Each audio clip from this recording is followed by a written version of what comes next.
Halo, assalamualaikum. Di video ini saya akan menunjukkan cara memotong karton board. Jika kamu adalah penonton setia channel ini, kamu tentu tahu bahwa saya sering sekali menggunakan bahan ini untuk membuat banyak hal. Namun biasanya saya jarang membahas bagaimana cara memotongnya. Untuk jenis karton board yang sering saya pakai adalah ketebalan 2 mm dan 3 mm. Biasanya ketebalan yang 3 mm lebih mudah untuk dipotong karena lebih lunak, sementara yang 2 mm jauh lebih kaku dan keras.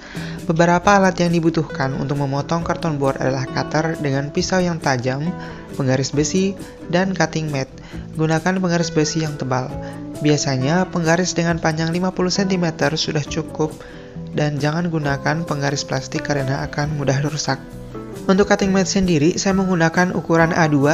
Ada banyak ukuran cutting mat yang tersedia di pasaran, namun untuk proses kerja yang lebih nyaman, sebaiknya gunakan ukuran besar seperti A2 ini.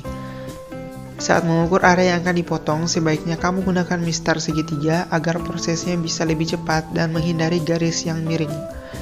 Lalu posisikan penggaris besi di garisnya, kemudian potong dengan cutter.